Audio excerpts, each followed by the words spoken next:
You're getting another batch of secrets on Run a Profitable Gym. This time, it's how gym owners post incredible average revenue per member at their businesses. I'm Mike Warkentin. I talk to the best gym owners in the world every single month. If you want to hear their secrets, please hit subscribe. Now, our November 2023 leaderboard for average revenue per member, that's ARM or ARM, it went from $427 to $798. That's amazing. It doesn't mean that every client at the number one gym pays $800 a month. Some might pay more, some might pay less, but on average, they're paying about $800, and they all see incredible value in the services they receive.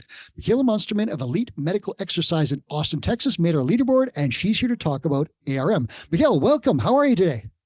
I'm doing great. Thank you so much for having me. I am excited because you have an interesting business, and we're going to dig into that right away. But I want to know first, your ARM number. You've made a great leaderboard. How has this number changed over time? Because for me, for example, mine started way down in the 70s, and then when I started working with Two Brain, it started creeping up into 150. My wife took over the business. It's higher now. But how has yours changed over time?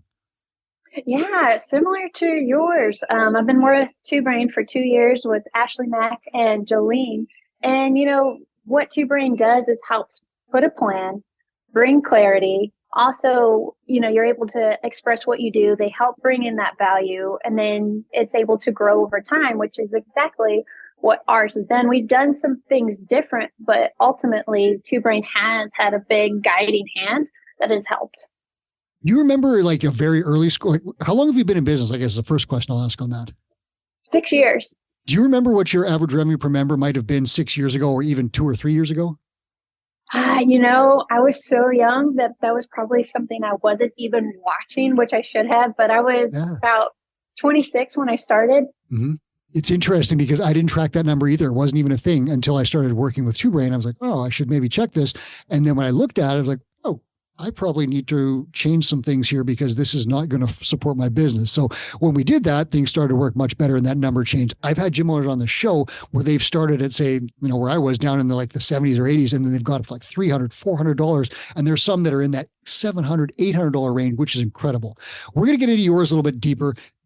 Tell me, first of all, what's the rundown of your business? I think you've got an interesting model. I want to know exactly what you're selling there. What are you doing?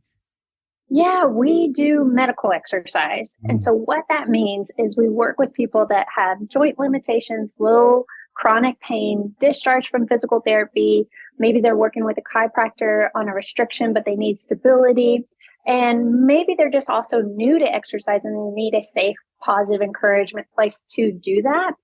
And anybody that comes through the gym has to become a medical exercise specialist. And so that is a certification that is pretty intensive. It takes about a year to do, but it was created by Dr. Michael Jones, who is a physical therapist and recognized that there was a gap when people got discharged into the fitness world.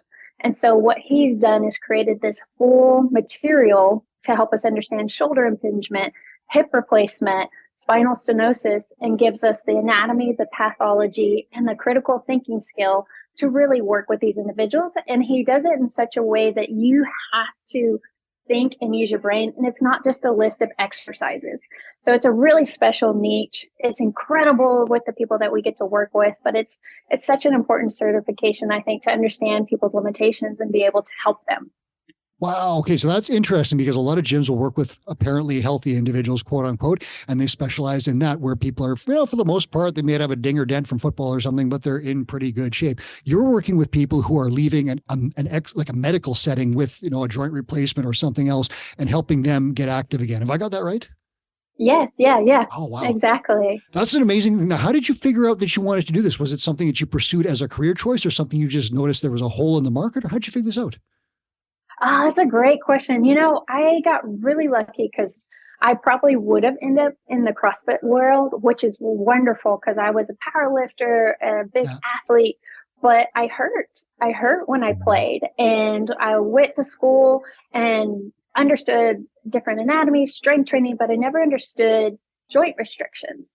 And so when I graduated, I went and did this internship in Katy, Texas at Medical Fitness Pros, and I got to work closely with them and Dr. Michael Jones, the creator of the MES cert, and just rocked my world. It just totally changed how I thought about exercise, how I programmed about exercise, and then I started to see results and just fell in love. And then as the years went on, we're not really well known. And so I wanted to open up my own gym and make a dent and help these individuals that really could benefit from medical exercise. Wow. So you have to have special credentials to work at your gym as a trainer, correct? You don't necessarily have to come on, but you do have a certain window where you have to get your certification within to take on and especially work with high level medical based conditions. Okay. And nuts and bolts here, like how many staff people have you got? How much space have you got? What kind of stuff are you looking at? I see your gym in the background looks incredible. Yeah, thank you. Thank you. We're 1,000 square feet. There's total of me and 2 other trainers. And so I'm the owner. And then we got some incredible trainers that are, one's almost about to be an MES and one's about to start the program. Okay. So 1,000 square feet, which is great because you can work with people in that, but I imagine, I don't know what real estate in Austin, I think it's a little pricey if I'm not mistaken. That doesn't create a huge overhead. Am I right? It's still a little bit of large amount, but it's manageable because Austin is an expensive market. I did remember hearing that somewhere, I think from one of our other gym owners, but 1,000 square feet. And Chris Cooper's talked about this where you can do really well in a smaller space. I went the other way and I thought I needed 6,000 square feet for a giant functional fitness gym. And I never filled it properly. And eventually we realized that scaling down was a good thing. My wife now trains people just out of the space that's about the size of a 2-car garage, which is I think about 500 square feet. So we're on a similar path there. My wife does small groups, very small groups. You are just personal training, or did I hear small groups as well? Oh, we kind of have a system of what we do. Basically, we have a consult, and then if we move forward, we have an assessment. And from that, we'll do an exercise prescription that includes maybe one-on-one for 50 minutes, one-on-one for 30 minutes, semi-private or group classes as well. Okay. And what's your max group size? 8. We won't do more than 8. Yeah, that sounds about right for a space like that. That sounds just perfect. And I want to ask you about where you find these clients, but first of all, you said you do a consultation process. I imagine with people who are leaving a medical setting and getting into exercise, there's probably a lot of nerves, there's probably a lot of restrictions, there's probably a lot of issues, and maybe even a note from the doctor. How does that go? Yeah, that's such a great question. So absolutely, that's one of the reasons we have a complimentary consult in the first place is one, to make sure that they're in our scope of practice because we are not physical therapy. So sometimes we'll have people come in and we're like, you're not quite ready for us. You need to go back to physical therapy. So that's a big part, but also understanding their goals and their needs. And then if we pursue forward, then we also get to connect with their PT, their doctor, kind of understand where they're coming from. And then we'll do our assessment where we look at their joints from head to toe, passive range of motion, active range of motion. And that helps us kind of get really a roadmap. And so we can make a correct exercise prescription versus a guess of, just come twice a week just because. No, we have a really understanding of how long it's going to take to help maybe decrease pain, improve function. And that's what we'll do through our assessment process. Well, these medical care providers that you just mentioned, what is their reaction to you? Like, how do they accept you? Do they just like right away, oh, thank God you exist? Like, what is their reaction to giving their patients to you? Yeah, we kind of get a broad spectrum, but a lot of times because we are a new career path, or they're like, oh, this exists, and we're like, yes, absolutely, it does, and so we'll go in and educate what we do and how we're a really good fit to be within the medical community, and not only for them to refer to us, but also getting acquainted with them so we can have a good referral back. And that way we really advocate for the client to have these amazing wellness community on the same page. Okay, so we're going to dig into that now because I'm going to ask you where you find these high value clients. And I think it's going to lead into some talk about referrals and networking. So tell me, where do you find these amazing people who want to leave a medical setting and get healthy and fit with you?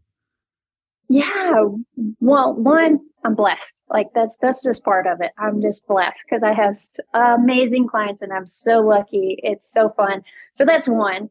But two, we work with the older population, 55 and above, typically because they're dealing with some form of medical-based condition.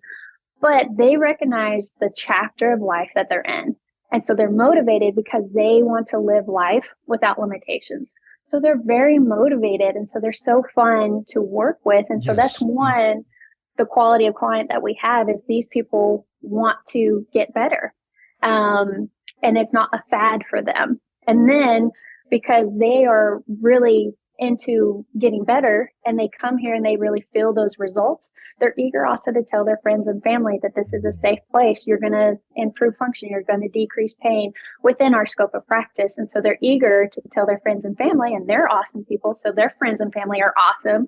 So that's one way through affinity marketing, which Two Brain has also really helped honed in that system for me so we can capitalize on getting more high quality clients. And the other part that we do is we try to get out in the community of the medical world and let them know we want to be the next step in the medical profession. And so I have a little bit of aversion to social media. And so I'll go to boots to ground and, introduce myself to these doctors, these PTs, these chiros, but I'll also do something to try to make their bellies happy. So I'll make homemade salsa, sourdough, cinnamon rolls, and drop this off so I can introduce myself, make them happy, but also educate on this next step and what we can be a wonderful next step for their patients and our clients. And then we're really bringing in this unified front for them, because it's not usually just one entity. They need all these things. And so if we can come together, it really creates a positive result. And so that's what I'll do as well, apart with my marketing. And that brings in really high-end quality clients as well. Okay, so I'm going to ask you the obvious question just a sec, but what an inspiring thing. Like, I've worked with older adults. We had a Legends program, we called it, and we worked with like 55 plus, mostly retirees or a few people in the late stages of their careers. What an amazing group. Like, you've noticed that for sure. They want to work out. They're very different from their peers. A lot of their peers are just like sitting on the couch, retired, don't want to do anything, or they're complaining about injuries and things like that. These are highly motivated people who want us. They're vibrant. They want to keep living. They want to keep doing stuff. They want to play with grandkids and travel. I'm guessing your clients were much like mine. Am I right? Yes. Yeah. They're fabulous. Serving what is like a huge market, a market that has some money to spend and has some time to do it and wants to get healthy. Like, what a great market. Now, I got to ask this one. So you just show up at a doctor's office with amazing smelling food, and tell me how this goes. Well, a lot of times it's with the front desk, where you introduce yourself, and sometimes, you don't get in, but sometimes you do. And so you have your elevator pitch of what you do. And, then you just follow up of like, hey, I hope you enjoyed the salsa. Let me know when I can come by and do a lunch and learn. And so you have your foot in the window to expand onto that relationship. Wow. So how often do you end up speaking to the first point of contact at the door? And how often do you get to speak to one of the, we'll call them care providers, whether it's a doctor or a therapist or whatever? It depends on the entity, actually. So with PT, a lot of times you are able to communicate directly to the director, the chiro. A medical doctor, a lot of times you would, at least in Texas, you are required to buy the whole floor lunch or breakfast or something, and then you can actually speak to the doctor directly. Okay, sure. So there's actually a little bit of different systems, but with the PTs and the chiros, they've always been really friendly and really open to hear, especially when we represent the medical exercise. Like, we represent and we're professional, and we're not just some Joe Schmo in sweats coming in. And you're offering, I mean, we'll say this in a funny way, but it's not like you're coming in here saying, I want your clients. You're saying, I can help your clients take the next step. And so if these care providers want to get their people active and moving again, you're a great service, because they're not personal trainers, they're therapists. And so helping their clients and giving them the next step probably solves a huge problem for them. Yeah. We're not necessarily saying we're here to take clients by any means. We're here to be a unit with you, so we can understand what you've been working on, and we can build on their success. And then also, if we have a hiccup, we can go back to it. But because of insurance, we're also running into a lot of clients that are their patients, but insurance is going to say, I'm going to pay for 20 sessions and that's it. And the PT knows that they need more and they don't have an option. And so we're trying to educate that we're that option, so they don't have to feel defeated when insurance stops. So do you have a local network now of care providers who are just like, they know who you are, they know what you do, and they'll just like tell their clients, go see Michaela? Is that happening? That's the goal. It's starting. Yeah, good. It's starting. Okay. So When you do this, and how does the relationship go? Like, is it kind of a back and forth where you stay in contact? Like Chris Cooper talked about how he created a relationship with a local chiropractor, and they'd go back and forth, and he started referring clients to this chiropractor, which was a great deal for the chiropractor. The chiropractor sent back, and it was all about helping the client both ways. Are you seeing that kind of thing develop in your experience? I believe so. It's all kind of client based and experience based, and ultimately it's advocating for the client and what they need. Mm-hmm. So that's what we're really after, and that's what will create the umbrella effect. But it's all Mm-hmm. client dependent based. Okay. Now, you mentioned affinity marketing, which for listeners, if you don't know that term, that is basically using your current clients to get to their friends and family so you can help them too. And there is an exact system that Two Brain has very effective to help you find those clients, the friends and family of those clients, because they are warm leads. They already know, like, and trust you to some degree because they know their family member is already working with you. There is a system for this. Referrals don't just happen. You have to ask for them, and there is a system. You also mentioned working with local providers. So you're actively going out in the community. Chris has often talked about just grabbing, a pot of coffee and heading to the business next door and saying, "Hey, I run the gym over there. How are you doing?" And just have a natural conversation. You don't have to sell them anything, but they might just all of a sudden know that you're a great person and they like coffee, right? And then all of a sudden they start talking. You can actually formalize things where there's been other gyms that have said, okay, I'm going to work with a hairstylist, and that hairstylist is for weddings is going to refer the wedding crew to a personal training package to get ready for the wedding or something like that. There's all these ways to formalize things. Do you do any like marketing in terms of paid advertising or anything like that? No, I don't. Okay, so that's fascinating. So you're building a business purely on word of mouth and local networking, which is pretty cool. Yeah, it's despite some of the advice I've given, but that's truly how I want to grow business and how I want to do it. I work with the older individual because I'm an old soul, so a handshake means a lot to me. So that's how I want to do business, and it it has worked. And so we're not necessarily entrepreneurs, so we do everything like how everybody else does. And so I wanted to find a way that feels authentic and represents me, and that's what I've gone for. And so far, we're seeing a consistent, steady growth, which is what we can handle and what we're going after. Okay, so that's really neat. Do you know exactly how many clients you want? Do you have that number in mind? And you don't have to tell me what it is, but I'm just curious. Do you have that mapped out already? We do. By this time next year, we hope to double. Okay, so that's cool. So you have your numbers in place and you're seeing growth organically. Well, I won't say organically. You are actively, growing this thing, but you're not paying a marketing agency. So you think you're on track to hit that number just by asking for referrals and connecting with local providers? It's going to be hard. It ain't going to be easy, but yes.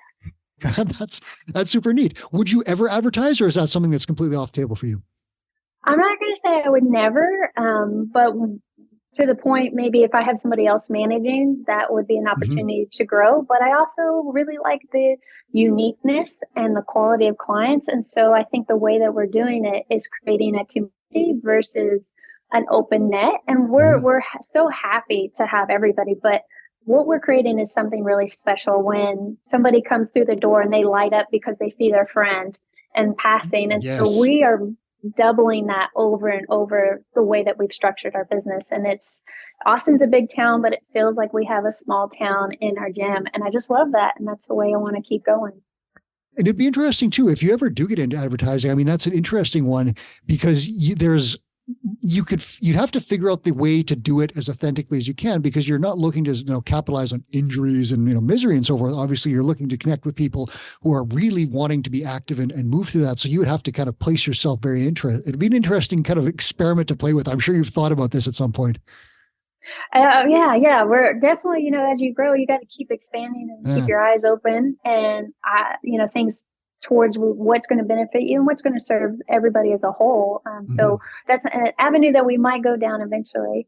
Okay, so let me ask you a couple other questions here. Do you charge like for a consultation, or is it your membership based, or is it by session, or how do your packages, how are they structured? Right. Our consult's complimentary. Yep. Our assessment is just the assessment. And then from there, we'll prescribe a package that is typically rounds out to be a monthly, or there's a small discount if you go ahead and commit to monthly. Okay. And so, but every package that we do is kind of structured out to a monthly thing. So that can help us understand and manage our numbers and understand where we're going and what we need to improve or keep doing. And then that's going to be predominantly PT with maybe a little bit of group or some version of that. Those are the two main pillars of the revenue, correct? Right. We have one-on-one, semi-privates, groups, and a corporate account that has also really helped our arm is getting 2 corporate accounts, and that we also want to keep expanding on. How do those corporate accounts work? What's involved there? Yeah, so we do, since we work with older individuals and we have that specialty and that education and knowledge to work with these individuals, we go to independent living facilities and educate them on what we can do with exercise. And so that's how we've gotten these 2 accounts is we go over there and, what we run into in our industry is our hour rate is so much. Well, these corporate accounts, we are traveling, we're working with a large sum of people. So we've been able to increase our hour rate. So that has also helped the arm where we are able to make a little more within our limited day. Yeah. And how did you connect with those corporate accounts? Was that another, fresh salsa situation or something else? I, again, blessed, just blessed a lot of it. Kind of just getting connected to the right people. But a lot of it starts with a cold call. Sure. And so that's how we're continuing to progress. Our research is a cold call and hopefully get in the front of the right person and you pitch your idea and roll with it. Yeah, even if you're blessed or lucky, I know that people, who have great success, it's because they're doing something right. And you obviously created a service that people want to know about and talk about. So I think you're earning the blessing if you'll put it to you that way. Do you have anything else that you sell there? Do you do any like supplements or t-shirts or anything else or any little things that you tack on to ARM? Yeah, one other service that we provide is what we call troubleshoot. And so if we have a client that is twice a week, but they come to us and say, hey, I have a vacation planned in Japan in a month. I want to make sure I'm prepared. We would classify that as a troubleshoot and say, okay, great. Let's add another day in the week so we can help make sure we achieve this goal. Or it can be a little pain restriction that has popped up. And so it needs a little bit more attention. And so we'll add an extra day or an extra couple of sessions to work on these areas of troubleshoot. And the way I could see that working in CrossFit is if a client is in a group class and they're doing a clean and you can recognize that that form isn't just quite right, but it's sometimes hard to give that one attention in the group, pulling that client aside and saying, hey, you look really great in class. I'm noticing these mechanics within your clean. I want to help you so you can really maximize. I'm going to do this in 3 sessions. Can I book you on Tuesday? And we knock this out. And so that's a little troubleshoot. And just those little sessions add up at the end and they kind of tip the scales on the revenue, which is helpful. When you say it like that, it doesn't sound like a sales pitch to me at all. It sounds like a no-brainer.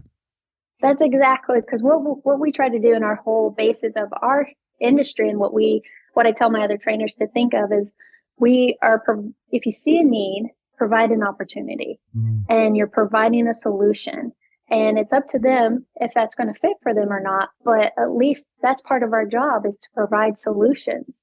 And so if you go with it, that it's not sales, you're helping. Chris Cooper wrote the book, Help First. I'll put a link in the show notes to it if you want to read more about that concept. But Michaela is living it, and it's not selling if you're just saying, I can help you accomplish this goal faster with less pain. Do you want help? Well, yes. The answer is yes. And here's the price. We're done. It's an easy conversation. And that's a really key part of the 2-Brain protocol is that help first concept. We're not selling and forcing things. We're actually just helping people out. I love that you're kind of doing it like that. That's such an interesting way. Like I love the troubleshoot in your business versus like in a functional fitness gym, CrossFit, whatever, just saying, hey, I noticed that you're really bad at double unders, but it's a simple fix if we spend 45 minutes together twice a week. Can you want to do that for a week? Yeah, done. $80 or whatever it is. It's such I love that you're doing that. Anything else that clients can purchase there as an add-on or anything like that? I think that's kind of our main services that we provide. Okay. Yes.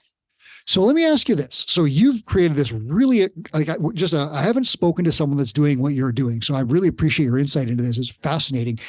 What would you say to someone out there? Because there are people out there saying, I could never charge $400 or $500 a month per client. What would you tell that person as some small steps, thinking as a 6-year gym owner now, to get them from, say, under $100 to even 150 or 205, which is a great first goal? Yeah, that's a great question. I think a couple of things that you can go at it is one, as you're looking to maybe raise prices or go to that level, really write down your value of what you do and kind of reframe what if you don't charge your value, especially if you've worked really hard with your schooling, your education, your experience, and you're not charging for that value. Are you really doing yourself a service? And so seeing what you can write down that you do provide and then reframing how when you potentially think of a client like, oh, they're not going to like me, or, oh, it's going to be too much, reframe to saying, if the client's like, oh, yes, this is great, I'm so happy for you, and being able to practice living that in that space. And, it's surprising how you can kind of try those jeans on and they start to feel pretty good. And then your confidence builds up with that. But ultimately, we're doing if you don't charge really what you're worth and your value, especially if you've worked so hard for it, as an industry as a whole, we're doing a little bit of a disservice. And so being able to remember that. That's a great piece of advice. And I'll get on the soapbox here a little bit and just say that if you don't charge what you're worth, your family is ultimately going to suffer. Your staff members are probably ultimately going to suffer. And eventually clients are probably going to suffer because you're not going to be able to stay in business. That's just a fact. And I went down that path where I thought I had to charge these low rates and I thought that was my value. Eventually the gym was in financial trouble. And what happens next? Well, I think about leaving the industry and all my clients lose and my staff members lose. That's not a good thing for anyone. So gym owners, a great first target for ARM, $205. And it doesn't have to be, it can be a combination of things. A lot of gym owners will say a group membership or whatever it is, plus personal training session a month. Maybe that's $225 in total. That's a great first target. And remember, not everyone pays $205. Some pay more, some pay less, and that meets in the middle. Think about that. If your ARM is low, you might need to raise it through a rate increase. We have a template for that. You can sell additional things. There's t-shirts, supplements. Chris Cooper has hundreds of ideas that you can use to tack on revenue. The Intramural Open is another good one. That's coming up right now, shortly. If you get that guide in the Gym Owners United forum, if you want. But the idea, I love it, what you said. Just write it down, how valuable you are. And for you, did you have a moment, did you always know how valuable you were? Or did you have a moment where you had to do that exercise for yourself? Oh, I speak from experience. Yeah. I speak from experience, I absolutely lived in that space, but with Two Brain and having a coach with me, being able to help kind of guide that process and also be in my corner through the process. And it's served the business tenfold where we're able to grow. I'm not stressed out to the max. And when you are able to operate in that space, your service overall is better. Your culture is better. It doesn't, coming from an environment that's less than, doesn't produce the fruit that most likely you're looking for. When you did that exercise, did you look at what you wrote down and say, whoa, this is pretty incredible what I'm doing. This rate is more than fair? Yeah. Yeah, that's pretty neat. Have you ever had to raise your rates? Yes. How'd that go? For the most part, it was fine. It was totally fine. There was hardly any pushback. And a lot of times because of the value and people want us to stay around, they're happy. They're happy for us. And there might be a little grunge, but, people, they got to do that, they gotta push back a little bit. They got to give you a little hard time. But at the end of the day, they're going to stay because they recognize the value and how hard you work, because this is no small feat to do by any means. And so I think they're really happy to support you. And there's also if there is pushback, present different options. There's always another path that people can go on. And coming from that place as well as knowing if this isn't going to work for somebody anymore, cool, I got this option that probably will. Yeah. And the reason I ask is because when I was looking at my average revenue per member, our rates were too low. And I knew that in 2013 and I should have raised them then, but I didn't till I think it was 2018 or 19. And the business was in trouble at that point. So Jim, if you're listening, gym owners, and you think about raising rates, I would recommend that you talk to a mentor. There is an exact template that helps you do this and minimizes all the risk and helps you create a healthy, sustainable business that keeps serving your clients. I want to thank you for all this. This is a really cool conversation about something that I didn't know much about. And this is such an interesting, I love that you're doing it without advertising, purely through affinity marketing and creating a local referral network. I think if Chris Cooper were here, he would probably give you a big high five. Well, yeah. And if anybody's interested in medical exercise, it's a great program. A lot of times we're working with individuals that have a joint restriction. So I have no discount code or anything like that. I just believe in the entity. I believe in the career opportunities. And so Medical Exercise Training Institute is where to go. It's an awesome certification. If more people can get moving and, pain free and staying active and rehabilitating, what a great service that is. Thank you so much for your time and sharing your story. I appreciate it. Oh, absolutely. Thanks for having me. You're very welcome. That was Michaela Munsterman, and this is Run a Profitable Gym. Thanks for watching and listening. Please subscribe wherever you are for more episodes.